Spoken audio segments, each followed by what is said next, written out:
Want to know one of the most exciting ways to determine that you are becoming a new human?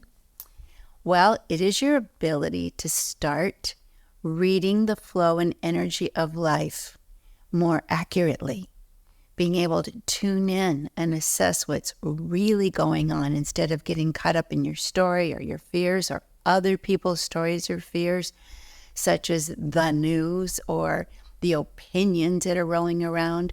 When you start to develop your inner guidance, when you start to go to the fifth dimension, a lot of that noise just doesn't stick. It doesn't land. It doesn't stay with you. It doesn't influence your perceptions. When you start to read life accurately, it's like shingles are falling off your eyes, and all of a sudden you see things very clearly in a very calm, empowering, non-judgmental, and creative way. So are you starting to read life accurately? Stay tuned and I'll teach you how. My name is Sonia Choquette. I have been sharing our great evolutionary transformation on this planet. A huge shift is underway. We are in it. You're on board. You got on that boat when you came in to be alive at this time. And everybody has a choice about how they're going to respond to this great shift, but nobody can deny it's happening. And if we try to control it, then we really get stuck in the third dimension and we feel disempowered and polarized and threatened. These are all the things that we're actually leaving behind, and along with them, the perceptions and consequently the behaviors that have been causing this third dimension mess. If you're new to my channel, thanks for coming.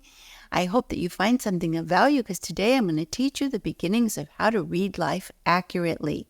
It is a strong signature of awakening your inner senses and beginning to live in the fifth dimension, which isn't another planet, but it feels like it, because when you read life accurately, when you're in this expanded state, you are in a whole different vibratory experience than people who are being tossed about and contracted in the third dimension of fear and power and control and fighting and collapse. So let's start with what does reading life mean anyway?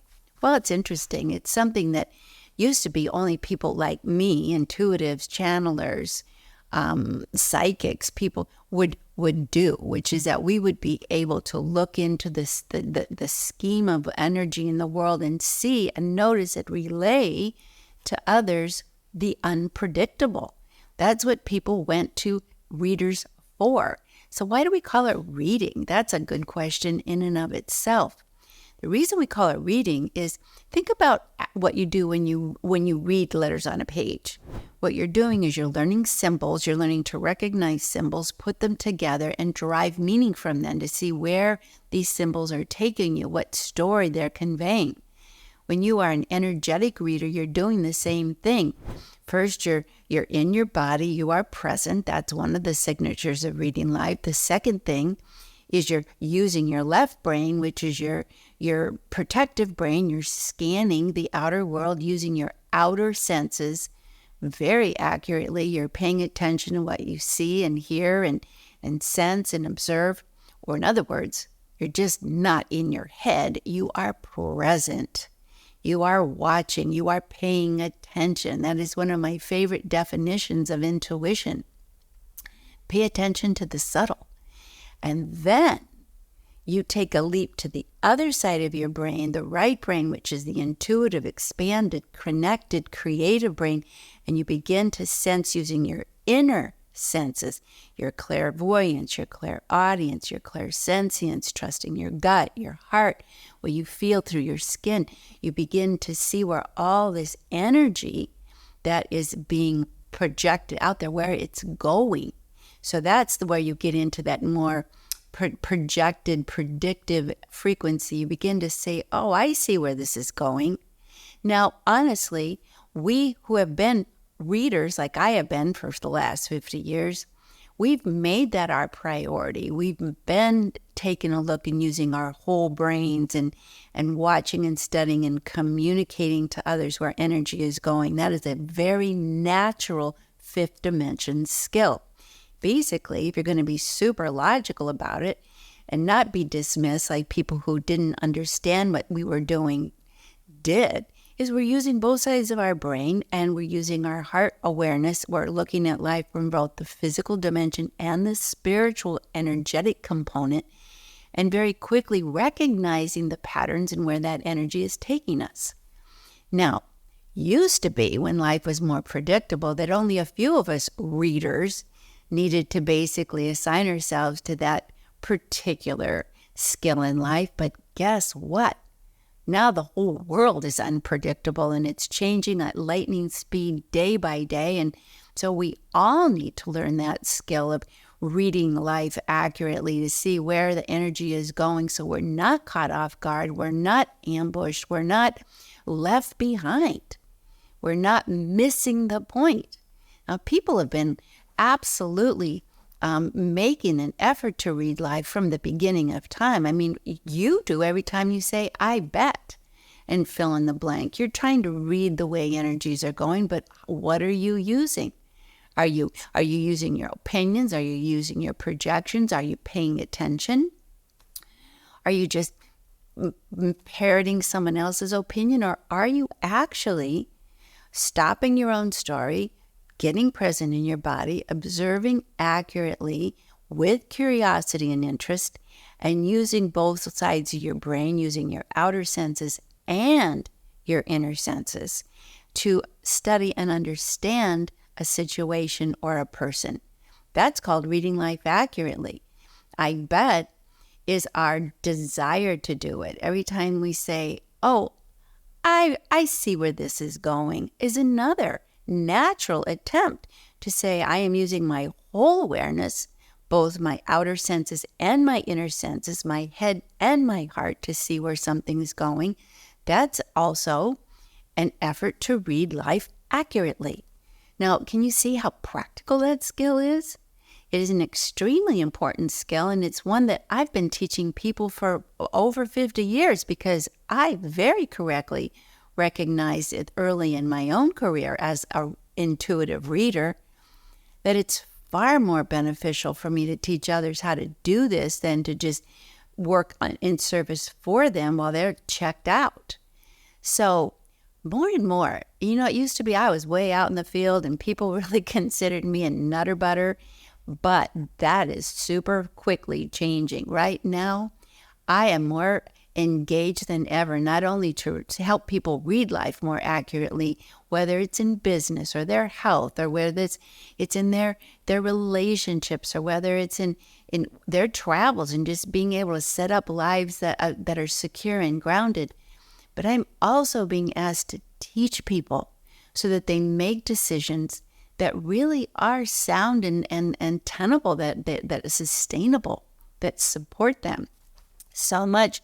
I mean, who would have thought that our world would have collapsed so dramatically as it has since our pandemic, and then the upheavals economically, and then the upheavals with all these crazy wars that we really assumed for a brief and naive minute that we had moved beyond, and just going crazy everywhere now.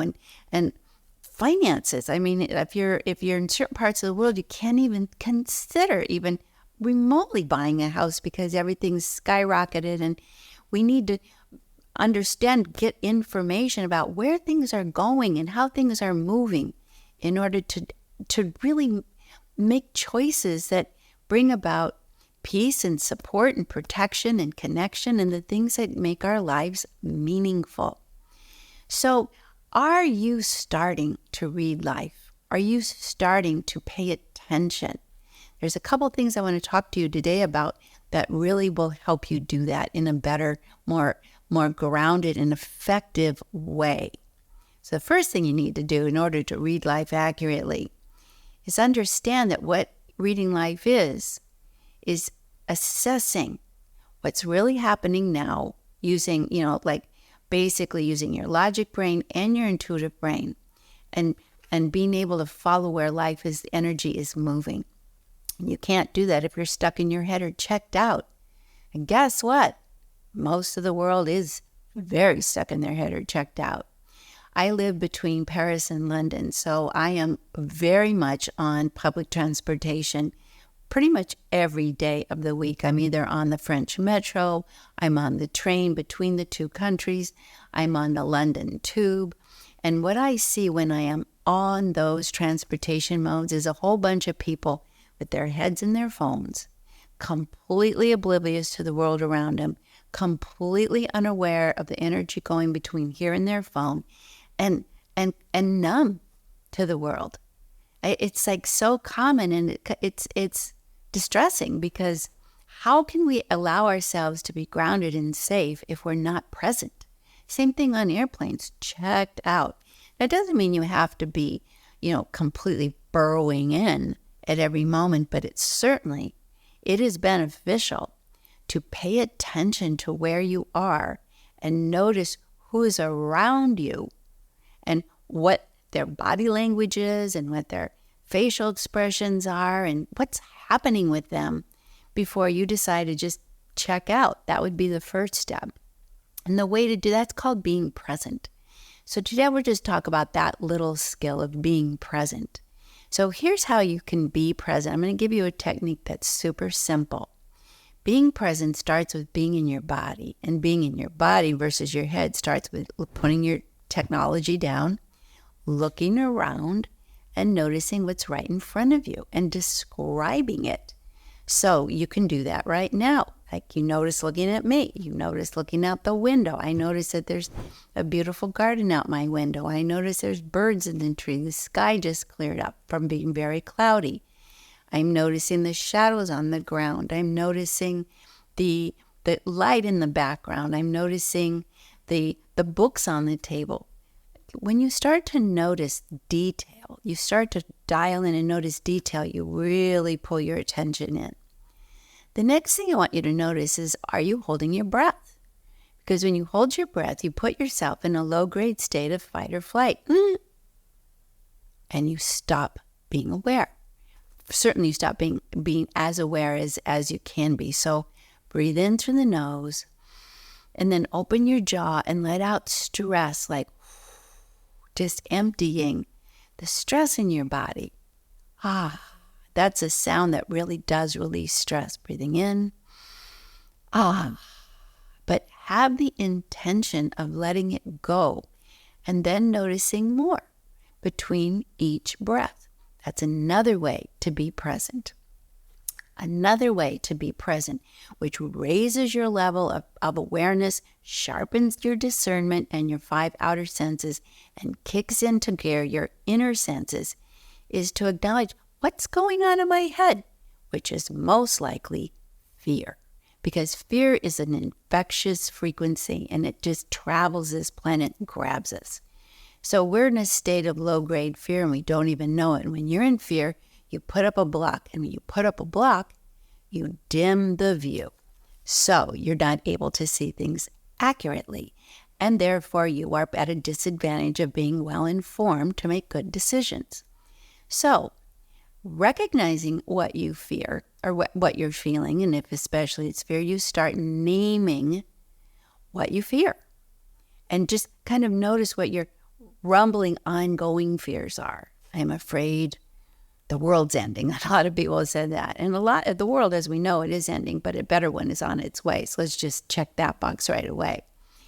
I'm afraid I'll be overlooked at work. I'm afraid I won't pay my bills. I'm afraid I'll get sick. I'm afraid that my relationship is falling apart. I'm afraid I'll never have a relationship. I'm afraid that I'm not appreciated at work. I'm afraid my family doesn't get me.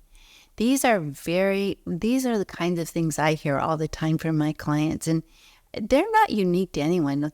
Every one of us is got entertaining some form of fear, but here's the thing. Fear doesn't stop you. It's denying fear, hiding fear, pretending you're not fearful that stops you, that interferes, that blocks you, that shuts you down, that pushes the world away and disconnects you, which is where you are at a disadvantage.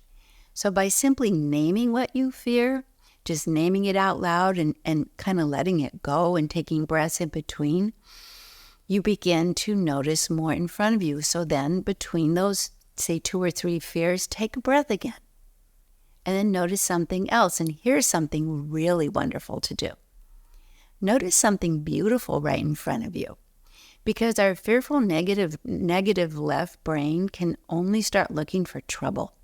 And that really gives you a distorted view. And you're not reading life accurately if all you see is darkness. Like, hello, darkness, my old friend, Simon and Garfunkel. Well, a lot of people live in that darkness when the sun is actually shining. So this is another way that you start training yourself to see accurately what is beautiful right in front of you. And as you start to recognize that, don't just notice it. You're going to activate your inner senses now and just jump out and feel it. Feel that beautiful flower. Feel that bird in the sky. Just wonder what it feels like to be that flower and that bird or that tree or that playful animal or that happy child. Just let yourself begin to wake up your feeling body, because this is a big reason why so many of us are not reading the forest for the trees and walking right into the same old repeated patterns over and over again. Now, one more thing I want to talk about today is we're going to go through a whole series now as I begin to move into the new year. We're going to learn to read life accurately. I also want you to check your mindset. Are you even open that there is something going on out in this world more than you think? My mother used to say, never assume that what you know is all there is to know, because even what you think you know, you only know as of yesterday. There's all kinds of new things coming today, and boy, isn't that the truth? So start to recognize your state of mind. Are you open? I can tell you as an intuitive teacher and guide, man, the closed-mindedness I run into day after day is stunning. For example, I was reading for a man who was furious, just furious. He was a scientist. And he was open-minded enough to talk to me, but he said, what I don't get is my kids are such losers. Because I have a son who has no job. He just stays home and watches his kids while his wife goes to work. Isn't he ashamed? And I thought, wow, he's happy. What I'm reading is that they've had a nice arrangement. She loves her job as a day trader. He loves being home and taking care of the family. They found the perfect partner in each other. What's your problem? You're not reading their lives at all accurately. You're just sitting on the sidelines saying because he isn't mirroring you, you're judging him very harshly. No wonder they don't want anything to do with you.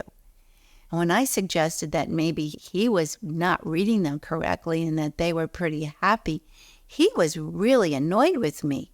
He said, I can't believe you agree with this new age nonsense. A man's got to be a man.